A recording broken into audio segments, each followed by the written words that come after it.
Hello there, and welcome to Gina Gardiner and Friends, a show where we look at all sorts of themes. And today I'm joined by a very special lady, Corine La Font. She's an amazing lady who has an incredible career behind her. Publisher, podcaster, and PR practitioner for the past 10 years. Whilst living in Jamaica for 21 years, she established herself as a columnist with Jamaica Gleaner, and that's a national daily paper. Upon her return home to Trinidad in 2017, she registered her business, La Font and Associates, a PR and communications consultancy.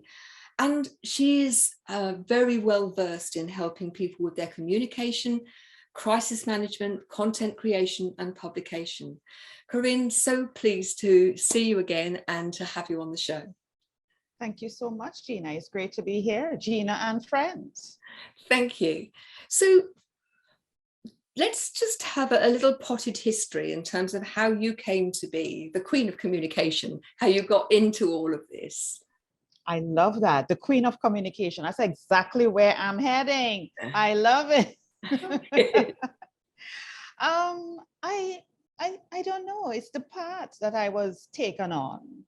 It was not something that I, personally set out to do. I would say probably the initial seed was planted many years ago as a child. My next door neighbor was the PR officer of a major company here in Trinidad and Tobago. Beautiful woman. I mean, exceptionally beautiful. There was something about her presence, the role she was carrying. Public relations officer, it was really new. The whole term, the title, the position was really new back then. And I just saw it as I guess I was entranced by her persona and the role and what came with it. I didn't know anything about it. It's just how she looked. And I guess the status to some extent, what carried with it, but I didn't know really what it involved. I just looked at her and said, wow, whatever, I want that, I like that. And I never gave it any additional thought, to tell you the truth, as a child. I just used to see her and felt this is something, I guess, whatever she's doing, I want to be in that, I suppose. I never gave it a thought. And then I transitioned. Of course, I got older. I got involved in writing, helping my mother with her report. She was a hospital administrator, and I helped her with all her investigations. That the feedback that I got from her is that, because nobody else knew that I was helping her as a young child with her reports, but the feedback was very positive, that people were impressed. And again, I never gave it thought. The only thing was I was helping my mother. That was all. Yes. I eventually migrated to Jamaica. This is years later. And somehow another thought or seed was planted in my head about becoming a children's author. And I ended up working with a children's author. And so I started to talk to her about what it is, what it involves. And eventually after that, I wrote my own book. Not necessarily a children's book, but a book on book marketing, because I wanted to help people. And I ended up getting into publishing all at once at the same time. And again, another thought came to me: why don't you write for the newspaper? You could do it. And I was like, hell yeah, why not? And I approached them. I said, listen, by that time I had blogs, I had some collateral to work with, because one of the things when you are approaching a newspaper or any form of media, you need to have social proof. You need to have demos, if it's audio or video or written information, to be able to show them what you have to offer, because it's a competitive space. But I didn't think I was in a competitive space. I just had the thought, and I said, why not? And I took it up at the same moment. I acted on the thought and the feeling. And in a matter of days, I got a contract to write for the newspaper. I wasn't expecting a contract. I wasn't expecting to be paid to do it.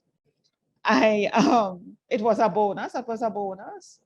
And I was like, okay. So when other people heard that I was writing, they were like, Corine, how did you do this? I was like, I just asked. I just wrote in, because other people were fighting to get into the Gleaner, and they couldn't. And I got in just by asking.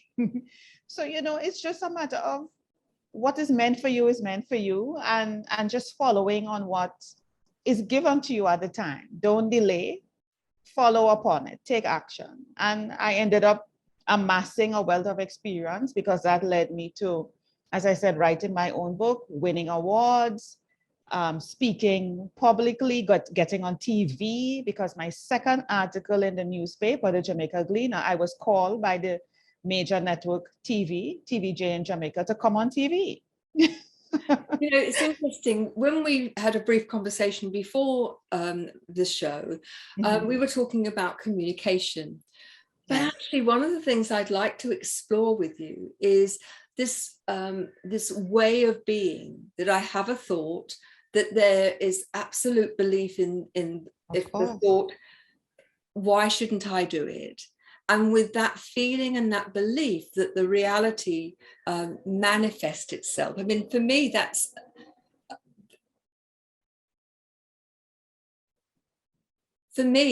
at the heart of the law of attraction, that you have a really clear understanding of what it is you're trying to achieve and a belief that it will happen. Yeah. And I'm interested in, is this something that has followed just your writing and your communication career, or is it something that you follow throughout your life? My entire life. The belief is the most important catalyst. It's synonymous or very much like expectant faith. Right. If you expect it, there's nothing that can shift you. It doesn't matter who comes to throw cold water on it, you expect it. And you don't have to dwell on it all the time to be like, it's like, I know this to be, I expect it to be so, and it's going to happen that way, or even better. I think that's really interesting, but I'd like to just unpick it, because I think there's so much richness here that people need to hear. Of course. If you look at, I've done a lot of research and studying around what makes people highly successful. And so far as I can tell, they're not Superman or Superwoman. They don't wear sparkly knickers over their trousers. Now, if you're in America, underpants over your pants. They're just ordinary people. However, their superpower is that they believe that they will succeed, and then they take appropriate action based on that belief. And when things don't go right the first time, they don't give up. They just recognize it's a part of the development along the way. Exactly. And you said something a while ago about they're ordinary people. I don't think anybody's ordinary. I think we're extremely extraordinary. No, we are extraordinary. I agree with you. I was, but we don't recognize it. Yes, I think we don't recognize it. Yeah. When I use the word ordinary, I meant it in the sense that stepping into your superpower is something which is available to us all. Of course. And that might be different, but in the sense of it's, people who are highly successful have their own, we're all unique and extraordinary, but in the sense that the defining factor is not that they have extra intelligence and that they are extra lucky or any of those things. No such thing. Yes, it is. We have it. Yeah, we do. And I like how you said we step into ourselves. We recognize and we believe and we know. The difference between probably me, you, and somebody else is that we are given certain gifts. Each of us, what is gifted to me may not necessarily be gifted to you. But the great thing about that is that where I may not have a strong gift or a gift in itself, and you have it, when we do come together, it's like the Avengers. One person could fly, one person could run fast, one person. Yeah. And as a team, we work together. That's it. That's the beauty about it.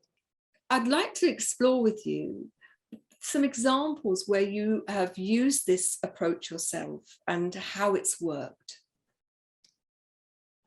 What immediately come to mind was an event I was putting on, and we didn't have a space. I was organizing the entire event. Everything was a crunch because the place that we were looking at caved in at the last minute. And I had somebody else in mind There was no budget working with, no money working with. So I had to find a space that would offer it for free. And I was like, Lord, this is what is going to happen. Okay. I'm going to get the space for free. Okay, I'm going to get the space for free. And the guy, because he said to me when I eventually approached him, he normally runs classes, Yeah. you know, students and stuff are normally there. And when I called him, I said, listen, this is what is going to happen now. This is the guy I'm asking for a space that's going to give it to me for free. You're not asking him, you're telling him. I'm telling him. I'm saying, listen, this is what is going to happen. You're going to give me the space, and you're going to give me the space for free. And all the students that would have normally come to classes that you would normally have, they're going to call and say that they are canceling today. They're postponing, they're not able to make it. Okay? That's what is going to happen. He's like, okay, Corine, yes, I'll give you the space for free, you know, but I'm not so sure, you know, because people will come at, you know, and say that. I said, I'm telling you, you're going to give me the space for free, and you're going to get a call to say, no classes, I'm rescheduling. The other persons are rescheduling. We got up there. He said to me, he called me aside. He said, Corine, what are you doing? I said, what happened? I said, what happened? He said, I got a call to say that they're rescheduling their classes and they couldn't make it today. He says, you are dealing with the law of attraction. I said, I am just telling you that's what would happen. And so said, so done. And I just tapped him on the shoulder. I said, all's well that ends well. We're good to go. You know, there'll be people listening to this who are perhaps struggling at the moment. You know, there's a lot of things going on in the world. Who will be saying, I want a bit of that. Is it as simple as just thinking about it? No, it isn't. A lot of people think so because there are a lot of books written on this, and people think, oh, really? I have thought about things and it never happened. But it takes more than that. You see, the universe, source, God, whatever you may want to call him, her, or it, recognizes that you're not in total alignment. It requires an alignment. You can't fool the universe. You can't fool God. Yes? Yeah. And so you have to be in alignment. Now, somebody may say, how would you know you're in alignment? You would know. I can't tell you what that feels like. I know what it feels like to me. But you have felt it before. You have, but you have ignored it. You have overthink it, overthought the process, the paralysis. Whereas for me, when I feel it, because it's a feeling, it's part of your intuition, it resonates. You feel that lining up. There's something that moves within you. You alone will know. How it moves within me is not the same thing, but you have felt it. You have experienced it, but you have ignored it. And it's not to say that I haven't ignored it too. I have, and I got beat up for it after I ignored it, which is why I tend to line up more now after getting the beating. So you know. If you're listening to this, Corine's, I don't think, is talking about literally being beaten up, but the universe does have a habit of giving you a little poke, and then it's a slap, and then it's a kick, and then it gets the opportunities to listen get bigger and bigger, don't they, until you do take notice. Yeah, and you know how you know, Gina? You said, I knew it, I should have. Yes. I felt it. You say it to yourself, I knew it. Yes. So you felt it, you know it, but you decided you knew better. Yes. And so I'm bigger than whoever is telling me this, so I'm going to do my own thing. And when you realize, you're like, oh, hell, I knew it, I should have. Yes. I love the work by Esther Hicks. Who talks about how we create a vibration. She talks about the vibrational vortex. Of course. That so often, Esther and Jerry. That's right. So often in our language, when we're saying, I want this, or I'm desperate for this, the actual energy behind that is not something of desire, but of lack. I want it because it's not good enough now.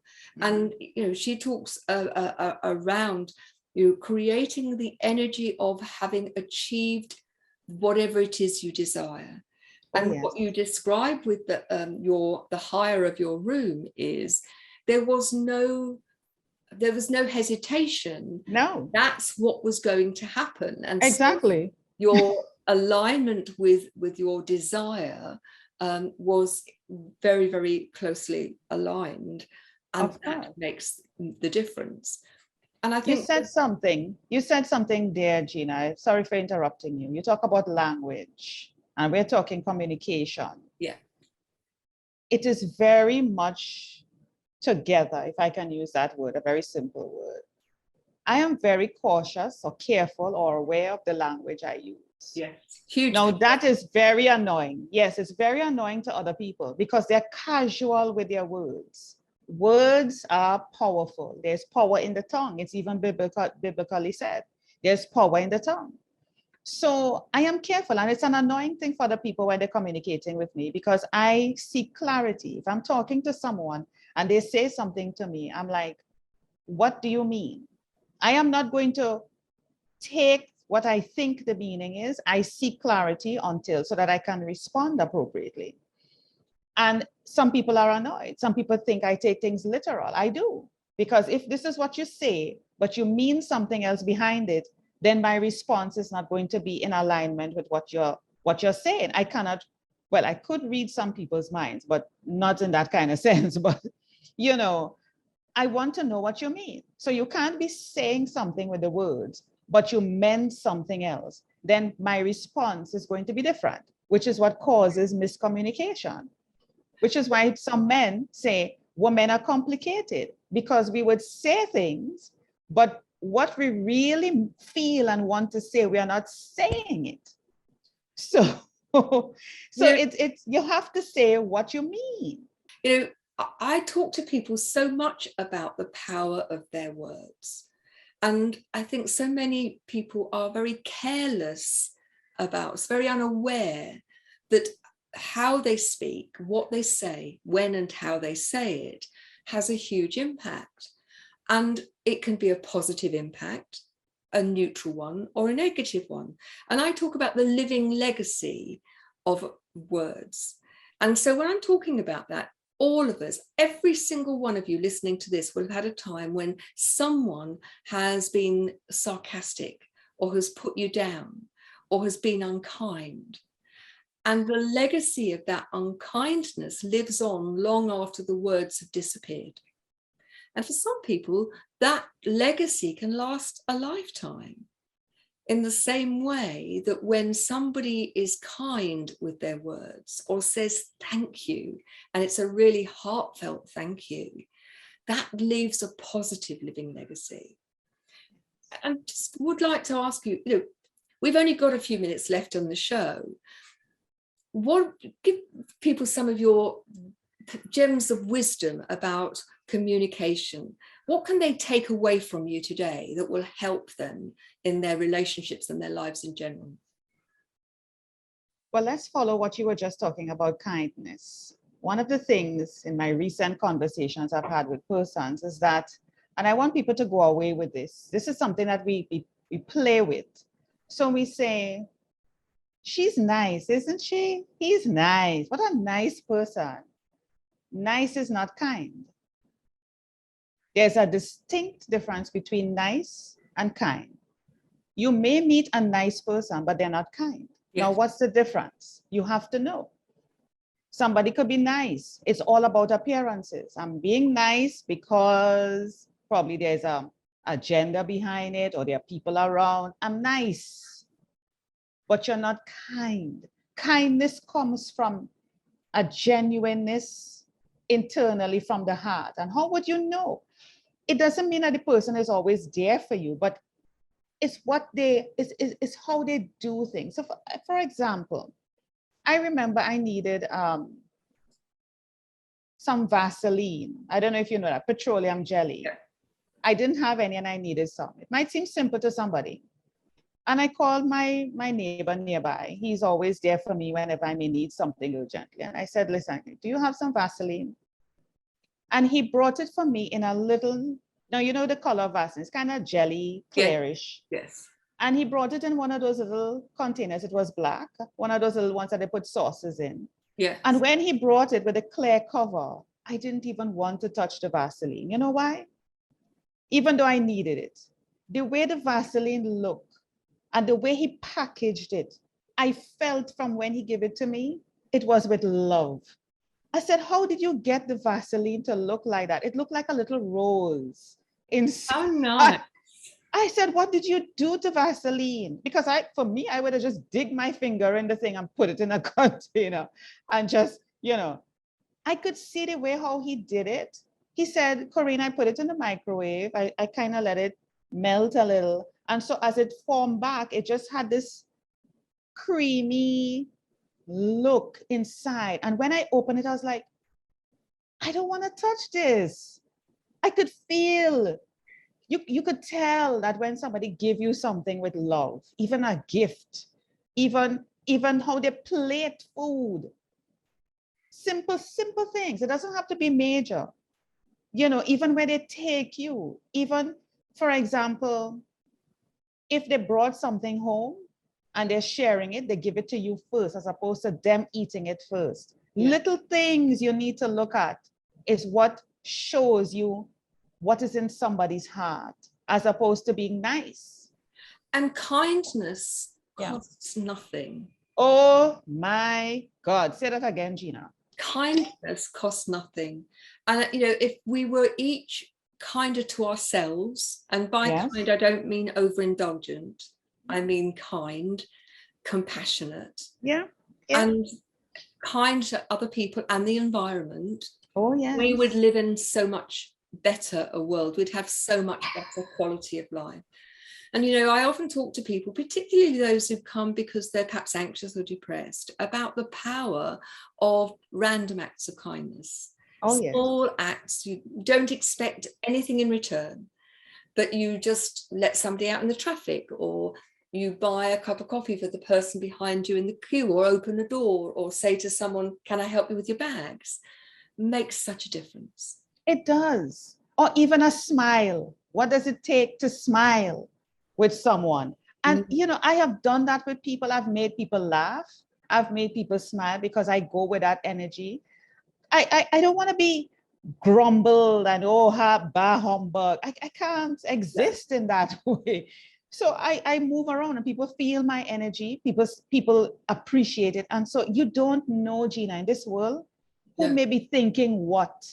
Who may be under so much and they're thinking of committing suicide or doing something crazy like that.